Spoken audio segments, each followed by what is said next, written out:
이번 챕터에서는 두 가지 큰 주제를 다룹니다. 첫 번째는 다이빙 물리학, 두 번째는 다이빙 생리학입니다. 다이빙 물리학은 수압, 부력, 압력 단위 등 물리적 개념을 다루고 생리학은 다이빙이 우리 인체에 어떤 영향을 주는지를 설명합니다. 기초적인 과학 원리이지만 이 내용을 이해하면 다이빙 중 일어나는 대부분의 상황을 논리적으로 설명할 수 있게 됩니다. 부력은 물속에 있는 물체를 위로 뜨게 하려는 힘이에요. 우리가 물에 들어가면 몸이 둥둥 뜨는 것도 바로 이 부력 때문입니다. 부력은 물체의 종류뿐만 아니라 그 물체가 들어있는 액체의 밀도에 따라 달라집니다. 예를 들어 바닷물은 민물보다 밀도가 높아서 더 큰 부력을 제공합니다. 다이버는 항상 중력과 부력의 영향을 동시에 받고 있어요. 이때 부력을 잘 조절하면 중성 부력 상태를 만들 수 있고, 이 상태에서는 에너지 소모가 적고 주변 환경을 손상시키지 않는 다이빙이 가능해집니다. 결국 부력 조절은 안전하고 편안한 다이빙을 위한 핵심 기술입니다. 지속적인 연습을 통해 몸에 익혀야 합니다. 아르키메데스의 원리 다들 잘 아시죠? 잠긴 부피만큼의 액체 무게만큼 가벼워진다. 이 원리가 바로 부력의 기본입니다. 동전은 작지만 부피가 작아서 가라앉고, 철로 만든 커다란 배는 부피가 커서 물을 많이 밀어내므로 뜹니다. 우리 다이버도 마찬가지입니다. 몸과 장비의 무게 그리고 그것이 밀어내는 물의 양에 따라 부력이 달라지죠. 부력은 양성부력, 중성부력, 음성부력의 세 가지 형태로 구분하는데요. 다이빙에서는 부력을 잘 이용하면 쉽게 다이빙할 수 있습니다. 다이버는 수면에서 양성부력을 유지하며 휴식을 취할 수 있고, 수중에서 이동할 때는 중성부력을 유지하여 물에 뜨지도 가라앉지도 않고 일정한 수심을 유지할 수 있습니다. 여기서 중성부력이 가장 중요한 개념입니다. 중성부력 상태에서는 물속에서 머무르기 가장 편하며 해양 생물에 손상을 주지 않고 다이빙할 수 있습니다. 체력 소모도 줄어들기 때문에 안전하고 지속적인 다이빙을 위해 필수적입니다. 이때 사용하는 도구가 부력 조절기와 웨이트 벨트입니다. 또한 해수는 담수보다 밀도가 높아서 부력이 커집니다. 그래서 해수에서는 더 많은 웨이트가 필요합니다. 이번에는 압력에 대해 알아보겠습니다. 압력은 어떤 면적에 가해지는 힘 또는 무게라고 정의됩니다. 우리는 압력을 여러 단위로 표현합니다.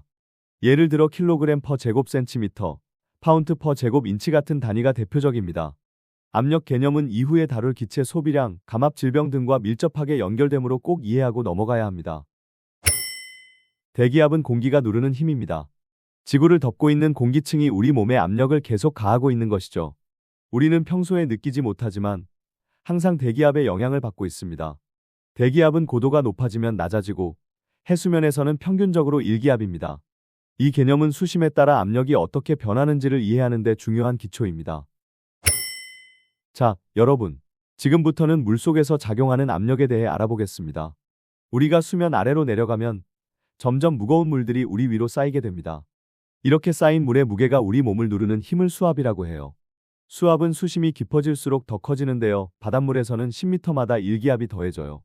즉, 수면에서는 0기압, 10m에서는 1기압, 20m에서는 2기압이 되는 식이죠. 절대압은 아주 간단하게 말하면 대기압 플러스 수압입니다. 예를 들어 수면에서 우리는 이미 1기압의 대기압을 받고 있어요. 거기서 수심 20m까지 내려가면 수압 2기압이 더해지니까 총 3기압의 압력을 받게 되는 거죠. 이게 바로 절대압입니다. 다이버는 항상 이 절대압의 영향을 받는다는 걸 꼭 기억해야 해요. 왜냐하면 우리가 사용하는 기체, 장비, 신체 반응 등이 전부 이 절대압과 관련되기 때문입니다. 이제 보일의 법칙에 대해 알아볼게요. 이 법칙은 압력과 기체 부피는 서로 반비례한다는 건데요. 쉽게 말하면 이렇습니다. 수심이 깊어져서 압력이 높아지면 공기 부피는 줄어듭니다. 예를 들어 수면에서는 풍선이 가득 차 있었는데 10m로 내려가면 압력이 2배가 되어 풍선 부피는 절반이 됩니다. 20m에서는 압력이 3배가 되어 부피는 3분의 1이 되죠. 이런 개념은 다이빙할 때 아주 중요해요. 예를 들어 숨을 참고 상승하면 압력이 줄어들며 공기 부피가 커져서 폐에 손상을 줄 수 있거든요. 이번에는 압력과 밀도의 관계를 알아볼게요. 보일의 법칙과 연결되는 개념이에요. 압력이 커지면 부피는 줄어들지만 공기 입자의 수는 그대로예요. 그러면 작은 공간에 더 많은 입자가 모이게 되니까 밀도는 높아지겠죠. 예를 들어 수심 20m에서는 수면보다 압력이 3배니까 공기 밀도도 3배가 되어 같은 양의 공기를 마셔도 실제로는 더 많은 기체를 흡입하게 됩니다. 그래서 깊이 내려갈수록 공기를 더 빨리 소모하게 되는 거예요. 자, 이제까지 배운 걸 정리해서 다이버가 수심에 따라 공기를 얼마나 소모하는지도 살펴볼게요. 수심이 깊어질수록 압력도, 밀도도 올라가고 같은 호흡을 하더라도 훨씬 더 많은 공기가 필요하게 됩니다. 예를 들어 수면에서 1분에 10리터를 소비한다면 10m에서는 20리터, 20m에서는 30리터처럼 수심에 따라 공기 소모량도 같은 비율로 증가하는 거예요. 그래서 공기 소모율 계산이 중요한 이유는 잔압을 잘 관리하고 안전하게 다이빙을 끝내기 위한 핵심 요소이기 때문입니다. 여러분, 우리가 수심이 깊은 곳으로 내려갈수록 물의 압력이 점점 높아지죠? 그런데 이때 우리 몸 안에 있는 공기 공간, 예를 들면 귀나 폐, 코 안쪽의 공간, 그리고 마스크 내부 공간 같은 곳들이 외부 압력에 눌리게 되면 안의 부피가 줄어들면서 압착이라는 현상이 발생해요. 이런 압착은 마치 물풍선이 찌그러지는 것처럼 우리 조직에 손상을 줄 수 있어요. 특히 귀 속, 코 주변, 마스크 안, 그리고 아주 드물게는 폐나 치아에도 압착이 일어날 수 있습니다. 압착이 자주 일어나는 부위들을 하나씩 볼게요. 귀에서는 유스타키오관이 막히면 중이 공간에 압착이 생겨서 통증이 발생해요. 사이너스는 코 안쪽 깊숙한 공간인데 여기도 막혀 있으면 압력이 균형을 이루지 못해요. 폐 압착은 아주 위험하고 주로 스킨다이빙처럼 숨을 참은 채 깊이 들어갈 때 발생해요. 마스크 압착은 하강할 때 마스크 안으로 공기를 보충하지 않으면 생겨요. 눈이 튀어나올 듯한 압박감을 느낄 수 있습니다. 이런 압착을 예방하려면 이퀄라이징이 정말 중요합니다. 압력 평형은 압착이 일어나기 전에 공기 공간에 적당히 공기를 보내서 안팎의 압력을 갖게 해주는 행동이에요. 영어로는 이퀄라이징이라고 하죠. 쉽게 말해 마스크나 귀 안에 공기를 넣어 외부 수압과 맞춰주는 것이고, 이걸 하려면 몇 가지 방법이 있어요. 가장 흔한 방법의 예를 들면 코를 막고 살짝 코로 공기를 밀어넣는 방식이죠. 자, 그러면 실제로 이퀄라이징은 어떻게 할까요? 코를 잡고 흠하고 살짝 코로 공기를 보내는 느낌으로 해보세요. 이건 수심이 깊어지기 전에 아주 자주 해주는 게 좋아요. 만약 하강 중에 압력 평형이 안 되면 잠깐 위로 올라와서 다시 시도한 후 하강을 계속하면 됩니다. 통증이 있다면 절대 무리해서 내려가지 마세요. 고막이 손상될 수 있어요. 감기나 코막힘이 있을 땐 절대로 다이빙하지 마세요. 또 하나, 다이빙 중에는 귀마개를 절대 하지 마세요. 공기 흐름을 막아버립니다. 이제 다른 부위의 압착과 해결법도 알아볼게요. 마스크 압착은 마스크 안에 살짝 공기를 불어넣으면 해결됩니다. 이걸 마스크 블로잉이라고 해요. 폐 압착은 스쿠버 다이빙 할 때는 거의 걱정 없어요. 왜냐하면 우리는 항상 레귤레이터를 통해 호흡하니까요. 대신 숨을 절대 참지 마세요. 치아 압착은 충치나 치료된 치아 내부의 공기 공간에서 발생할 수 있어요. 이런 경우엔 반드시 치료를 받으세요. 역압착은 상승할 때 발생하는데 내부 압력이 외부보다 높아지면서 통증이 생겨요. 이럴 땐 잠시 멈춰서 기다리는 것이 가장 좋아요. 자, 이제 우리가 다룰 주제는 폐과팽창입니다. 여러분이 수심 깊은 곳에서 다이빙을 하다가 올라오게 되면 우리 몸 안에 있던 공기들도 함께 팽창하게 됩니다. 그런데 만약 여러분이 숨을 참은 상태로 상승하게 된다면 폐 속의 공기가 점점 부풀면서 폐를 손상시킬 수 있어요. 이게 바로 폐과팽창이라는 겁니다. 가장 심각한 경우에는 폐가 터지거나 공기가 혈관 안으로 들어가서 생명을 위협할 수도 있습니다. 하지만 너무 걱정하지 마세요. 이건 절대로 숨을 참지 않는다라는 간단한 규칙 하나만 지키면 예방할 수 있습니다. 질소 마취란 우리가 마시는 공기 속의 질소가 몸에 영향을 주는 현상인데요. 쉽게 말해서 술에 취한 듯한 상태가 되는 거예요. 그래서 질소 마취를 마티니 병이라고도 부릅니다. 수심이 깊어질수록 압력이 높아지고 그로 인해 질소가 우리 중추신경계에 영향을 주게 되죠. 그 결과 판단력이나 반응 속도가 떨어지고 때론 이상한 행동을 할 수도 있어요. 예를 들면 장비를 벗고 싶어지거나 갑자기 웃거나 당황해서 잘못된 결정을 내리는 경우도 있죠. 그런데 이 증상은 사람마다 다릅니다. 보통 30m 이내에서는 잘 느끼지 못하지만 그보다 깊어지면 슬슬 이상한 느낌이 들 수도 있어요. 그래서 여러분이 만약 다이빙 도중에 뭔가 이상한 기분이 들거나 판단력이 흐려지는 느낌이 들면 어떻게 해야 할까요? 즉시 약간 상승해서 수심을 낮춰야 해요. 그럼 대부분의 증상은 자연스럽게 사라지게 됩니다. 그리고 이건 경험 많은 다이버라도 예외가 아닙니다. 누구에게나 생길 수 있으니까 항상 주의 깊게 자신의 상태를 확인하고 버디와도 서로 이상한 행동을 하지 않는지 체크하는 게 중요합니다. 이번에는 다소 생소하게 들릴 수 있는 산소 독성에 대해 이야기해 볼게요. 우리가 호흡하는 산소는 생명을 유지하는 데 꼭 필요한 기체죠. 하지만 이 산소도 너무 높은 압력 상태에서 너무 많이 들이마시게 되면 우리 몸에 해롭습니다. 쉽게 말해서 산소도 과하면 독이 될 수 있다는 얘기예요. 그럼 질문 하나 드릴게요. 오픈워터 다이버 과정에서 여러분은 일반적인 공기 탱크를 사용해서 다이빙하죠? 그럼 과연 이 산소 독성이 여러분에게도 위험할까요? 전혀 걱정할 필요 없습니다. 오픈워터 교육에서 사용하는 공기는 산소가 약 21% 포함된 일반적인 공기이고 그걸 사용하는 수심에서는 산소 독성이 절대 발생하지 않아요. 이 내용은 나중에 나이트록스나 테크니컬 다이빙 같은 고급 과정에 들어가면 더 중요해집니다. 지금은 산소는 생명 유지에 필수지만 고압 상태에서는 독이 될 수도 있다 정도로만 알고 계시면 됩니다. 이번에는 여러분이 반드시 기억해야 할 중요한 주제, 바로 일산화탄소 중독입니다. 일산화탄소는 눈에 보이지도 않고 냄새도 거의 없어서 굉장히 위험한 기체예요. 공기 탱크에 깨끗한 공기를 넣었으면 괜찮지만 만약 컴프레서에 문제가 있거나 잘못된 방식으로 충전하게 되면 이 유해한 일산화탄소가 공기 속에 섞여 들어갈 수 있습니다. 그렇게 오염된 공기를 들이마시게 되면 어떻게 될까요? 머리가 아프고 어지럽고 멍해지고 심하면 의식을 잃을 수도 있어요. 특히 입술이나 손끝이 선홍색으로 변한다면 일산화탄소 중독 증상일 수 있어요. 그래서 항상 다이빙 전에 공기 냄새를 맡아보는 습관을 가지는 게 중요합니다. 탱크 냄새가 이상하다라고 느끼면 절대로 사용하지 마세요. 그리고 다이빙 도중에라도 뭔가 공기가 이상하다고 느껴진다면 즉시 다이빙을 멈추고 천천히 수면으로 상승하는 것이 안전한 방법입니다. 이번에는 혼합기체, 즉 나이트록스나 그 외 다른 기체에 대해 간단히 설명드릴게요. 여러분이 지금 배우는 오픈워터 과정에서는 기본적으로 공기를 사용해서 다이빙을 하게 됩니다. 이 공기는 산소 21%, 질소 79%로 구성되어 있어요. 우리가 평소에 숨 쉬는 공기랑 똑같죠. 그런데 조금 더 깊은 다이빙을 하거나 감압 시간을 줄이고 싶을 때는 산소의 비율이 더 높은 기체를 사용하는 경우도 있습니다. 이걸 나이트록스라고 부르는데요. 말 그대로 산소가 더 많은 혼합기체예요. 나이트록스를 사용하면 질소 흡수를 줄일 수 있어서 감압병 위험을 낮출 수 있고 여러 번 다이빙할 때 피로도도 줄어드는 장점이 있어요. 물론 산소 비율이 높아지면 산소 독성에 주의해야 하기 때문에 그에 맞는 별도의 교육을 받아야 합니다. 그래서 여러분이 오픈워터 자격을 딴 다음에는 원하시면 나이트록스 스페셜티 과정도 배울 수 있어요. 이후에 테크니컬 다이빙을 하고 싶다면 나이트록스와 혼합기체는 꼭 배우게 되는 중요한 부분입니다. 공기 외에도 다른 기체들이 존재하고 그 기체들은 목적에 따라 사용되며 별도의 교육이 필요하다는 정도만 기억해 주세요. 여러분, 지금까지는 공기를 사용하는 레크리에이션 다이빙을 중심으로 배워왔죠. 그런데 수심이 깊어지거나 다이빙 시간이 길어지면 일반 공기만으로는 한계가 생깁니다. 그래서 등장한 게 바로 혼합기체 다이빙입니다. 혼합기체라는 건 말 그대로 산소, 질소, 헬륨 등을 조합해서 만든 특수한 기체를 의미해요. 혼합기체 다이빙은 테크니컬 다이빙 과정 중에서도 꽤 중요한 분야인데요. 대표적인 세 가지 과정이 있습니다. 1. 감압 다이빙.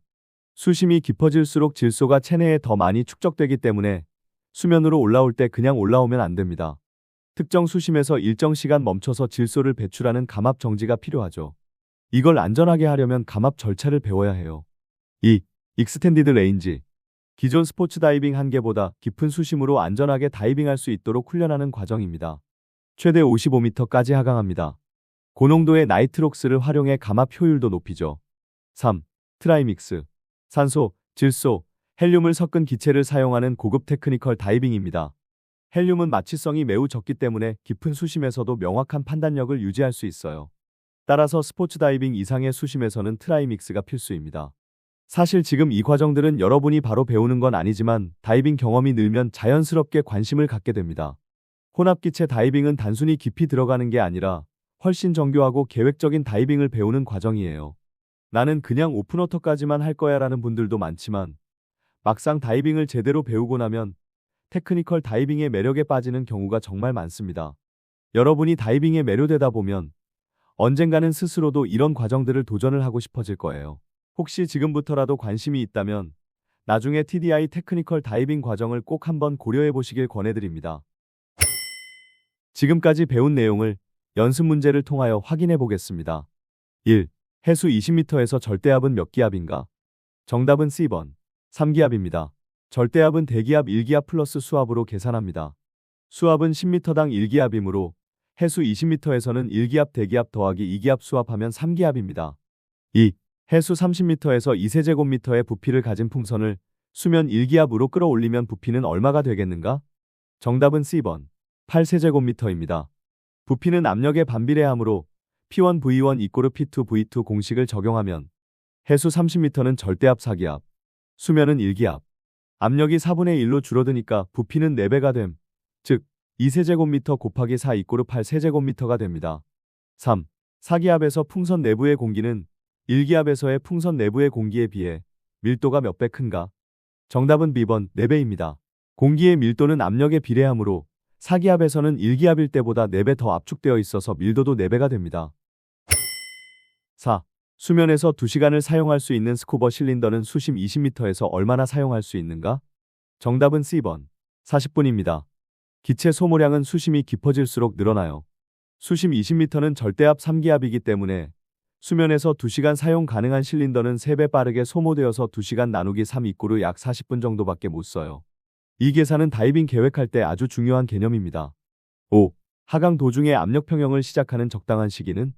정답은 A번 하강 시작과 동시에입니다. 귀압력은 수심이 깊어지면서 아주 빠르게 올라가기 때문에 조금만 내려가도 압력차가 생겨서 고막에 손상을 줄 수 있어요. 그래서 미리미리 하강을 시작하자마자 이퀄라이징을 시작해야 합니다. 6. 하강 중에 귀에 이퀄라이징이 안 된다면 어떻게 해야 하는가? 정답은 C번 약간 낮은 곳으로 상승해서 다시 시도한다입니다. 이퀄라이징이 안 될 때 계속 내려가면 귀에 큰 손상이 생길 수 있어요. 그럴 땐 조금 위로 올라가서 압력차를 줄인 다음 다시 조심스럽게 이퀄라이징을 시도해야 해요. 이건 귀 건강을 지키기 위한 기본적인 응급 대처법입니다. 7. 다음 압착과 해결 방법이 잘못 연결된 것은? 정답은 B번 사이너스 압착, 깊고 느린 호흡입니다. 이 연결은 잘못된 방법이에요. 사이너스 압착, 즉 부비동 압착은 공기가 제대로 통하지 않아 압력이 맞지 않을 때 생깁니다. 이를 해결하려면 코 속 압력 조절을 위해 코를 막고 이퀄라이징을 시도하거나 하강을 잠시 멈춰야 하지 깊고 느린 호흡으로는 해결되지 않아요. 8. 역압착이란 무엇인가? 정답은 A번 상승 도중 이퀄라이징이 안 되는 것입니다. 보통 압력 평형은 하강할 때 귀나 부비동에 압력을 넣어주는 거지만 상승 시에는 내부 압력이 줄어들면서 자연스럽게 배출돼야 해요. 그런데 만약 이 배출이 막혀서 내부의 공기가 갇히면 귀나 부비동이 팽창되면서 통증이 생기고 역압착이 발생합니다. 올라올 때도 압력 변화를 주의 깊게 확인해야 해요. 9. 스쿠버 다이빙에서 가장 중요한 규칙은 무엇인가? 정답은 D번 절대로 숨을 참지 않는다입니다. 스쿠버 다이빙의 가장 기본적인 규칙이에요. 특히 상승 도중에 숨을 참으면 폐 안에 공기가 팽창하면서 폐가 손상될 수 있습니다. 항상 편안하게 계속 숨을 쉬는 것이 가장 중요해요. 호흡은 생명과 직결되므로 잊지 말아야 합니다. 10. 다이버가 상승 도중에 숨을 참으면 발생할 수 있는 가장 심각한 상태는? 정답은 A번 폐과 팽창입니다. 다이버가 상승할 때 압력이 낮아지면서 폐 안에 공기가 팽창하게 됩니다. 이때 숨을 참으면 팽창된 공기가 밖으로 빠져나가지 못해 폐가 손상될 수 있습니다. 이를 폐과 팽창 손상이라고 하며 가장 위험한 결과는 기흉, 피기흉, 공기색전증과 같은 생명을 위협하는 문제로 이어질 수 있습니다. 그래서 다이빙에서 가장 중요한 원칙이 절대로 숨을 참지 않는다입니다. 11. 감압병과 질소 마취를 유발시키는 공기의 성분 기체는? 정답은 B번 질소입니다. 공기 중 약 79%를 차지하는 질소는 수심이 깊어질수록 압력에 의해 더 많이 체내에 흡수됩니다. 상승 시 빠르게 감압되면 흡수된 질소가 기포로 변해 혈액이나 조직에 문제를 일으키는 것이 감압병이고, 깊은 수심에서는 질소가 중추신경계에 영향을 주어 질소 마취를 유발합니다. 따라서 감압 계획과 기체 선택이 중요합니다. 12. 공기의 성분을 올바로 표시한 것은? 정답은 B번 산소 21%, 질소 79%입니다. 우리가 호흡하는 일반적인 공기는 약 21%의 산소와 79%의 질소로 구성되어 있습니다. 소량의 이산화탄소, 아르곤, 수증기 등 미량 기체도 있지만 다이빙 교육에서는 산소와 질소 비율이 핵심입니다. 기체의 성분 비율은 나이트록스, 트라이믹스 등의 기체 혼합물에서 매우 중요하게 작용하기 때문에 반드시 기억해야 합니다. 13. 다음 중 산소에 대한 설명으로 적절한 것은? 정답은 D번 산소는 높은 압력에서 호흡할 경우에 위험할 수 있다. 다이빙 중에 수심이 깊어질수록 압력이 증가하고 산소의 부분압도 함께 올라가게 됩니다. 산소의 부분압이 1.4에서 1.6기압을 초과하면 산소 중독의 위험이 커지며 중추신경계에 영향을 줄 수 있습니다. 이로 인해 경련, 의식상실 등의 위험이 생길 수 있기 때문에 고압 환경에서는 산소 사용에 주의해야 합니다. 따라서 산소는 고압 상태에서 무조건 좋은 것이 아니라 조절되고 계획된 범위 내에서만 안전하게 사용해야 합니다. 14. 나이트록스에 대한 설명 중 올바른 것은? 정답은 D번 공기보다 산소의 성분 비율이 높다. 나이트록스는 산소 함량이 공기보다 높은 혼합기체입니다. 공기는 산소 약 21%, 질소 약 79%로 구성되는데 나이트록스는 예를 들어 EAN32의 경우 산소 32%, 질소 68%입니다. 질소 함량이 줄어들어 체내 질소 흡수가 적어지기 때문에 감압병 위험이 줄고 반복 다이빙에도 유리합니다. 다만 산소의 부분압 관리가 중요하므로 나이트록스를 사용할 땐 산소 중독의 위험 수심을 정확히 계산해야 합니다. 15. 일반적으로 질소 마취 현상이 발생하는 수심은 얼마인가? 정답은 C번 40m입니다. 질소 마취는 질소의 부분압이 증가하면서 중추신경계에 영향을 미치는 현상입니다. 개인차가 있지만 일반적으로 수심 30m 이상에서 질소 마취 증상이 시작되고 40m 부근에서 대부분의 다이버가 그 영향을 확실히 느끼게 됩니다. 이 증상은 술에 취한 듯한 느낌, 판단력 저하, 반응 속도 감소, 불안감 등을 유발할 수 있습니다. 따라서 깊은 수심 다이빙 시에는 트라이믹스 등 혼합기체의 사용이나 적절한 훈련이 반드시 필요합니다. 16. 수중에서 경미한 질소 마취에 걸렸을 경우에 느낄 수 있는 증세로 적당하지 않은 것은? 정답은 A번 의식을 잃음입니다. 질소 마취는 보통 30m보다 깊은 수심에서 나타나는 중추신경계 기능 저하 현상으로 증상으로는 혼란, 무감각, 시간감각 상실, 행복감, 판단력 저하, 집중력 저하 등이 있습니다. 그러나 의식을 잃는 현상은 산소 중독 또는 기타 심각한 사고에 가까운 상태이며 질소 마취로 인해 직접 의식을 잃는 경우는 거의 없습니다. 17. 질소 마취의 증상을 감소시키기 위해서는 어떻게 해야 하는가? 정답은 B번 낮은 곳으로 상승한다입니다. 질소 마취의 원인은 수심 증가에 따른 질소의 부분압 증가입니다. 따라서 가장 빠르고 효과적인 해결 방법은 즉시 얕은 수심으로 이동하여 질소의 부분압을 낮추는 것입니다. 수심이 얕아지면 질소의 영향이 줄어들면서 증상도 빠르게 사라집니다. 18. 두통과 구토를 유발시키며 중증일 경우 입술과 손톱 밑이 선홍색으로 변하고 의식을 잃게 하는 기체는? 정답은 A번 일산화탄소입니다. 일산화탄소는 무색무취의 독성 기체로 흡입 시 혈액 내 헤모글로빈과 결합하여 산소의 운반을 방해하고 저산소증을 유발합니다. 이로 인해 두통, 피로감, 구토, 의식저하, 심하면 혼수상태나 사망까지 초래할 수 있습니다. 공기 공급원이 오염되었거나 컴프레서 흡입구가 차량 배기가스에 노출된 경우에 발생할 수 있으며 장비 관리와 필터 유지 보수가 매우 중요합니다. 19. 다음 중 스쿠버 실린더 내에 공기가 오염되었을 경우 나타나는 현상으로 적절한 것은? 정답은 D번 호흡할 때 이상한 맛이나 냄새가 난다입니다. 공기가 오염되었을 때 나타나는 대표적인 증상은 기체에서 기름 냄새, 타는 냄새, 썩은 냄새 등 이상한 냄새나 맛이 나는 것입니다. 이는 보통 컴프레서의 흡입구가 오염된 공기를 빨아들였거나 실린더 내부 세척 불량 등으로 인해 발생합니다. 다이빙 전에 반드시 호흡기를 통해 샘플 호흡을 해보는 것이 좋습니다. 20. 다이빙 도중 갑자기 몸이 아프고 두통이 발생될 경우 어떻게 해야 하는가? 정답은 A번 다이빙을 끝내고 상승하여 휴식을 취한다입니다. 수중에서 갑작스러운 두통, 어지러움, 메스꺼움, 피로감 등의 증상이 나타날 경우 이는 기체 관련 질환 즉 산소 중독, 일산화탄소 중독, 탈수, 저체온증 등의 초기 증상일 수 있으므로 즉시 다이빙을 종료하고 천천히 상승한 후 휴식을 취하는 것이 가장 안전한 대응 방법입니다. 특히 원인을 알 수 없는 증상이 발생한 경우에는 계속 다이빙을 강행하지 않는 것이 중요합니다. 지금까지 배운 내용을 간단히 정리해 볼게요. 먼저 다이빙은 단순히 물속에서 숨쉬는 활동이 아니라 수중 환경의 물리적 특성과 인체의 생리적 반응을 이해하는 것에서 시작됩니다. 수심이 깊어질수록 압력이 높아지고 이로 인해 공기나 기체의 부피는 작아지고 밀도는 올라갑니다. 이 변화는 우리 몸에도 영향을 줄 수 있기 때문에 항상 압력 변화에 민감하게 대응해야 해요. 특히 귀, 부비동, 폐 등에 압력이 걸리기 쉬운데요. 이럴 때 압력 평형, 즉 이퀄라이징을 적절한 타이밍에 해줘야 합니다. 그리고 가장 중요한 원칙 중 하나. 절대 숨을 참지 말고 계속해서 편하게 호흡하는 것. 이것만으로도 많은 사고를 예방할 수 있습니다. 마지막으로 건강한 몸 상태를 유지하고 기본 기술을 반복해서 익힌다면 여러분도 안전하고 즐거운 다이버가 될 수 있어요.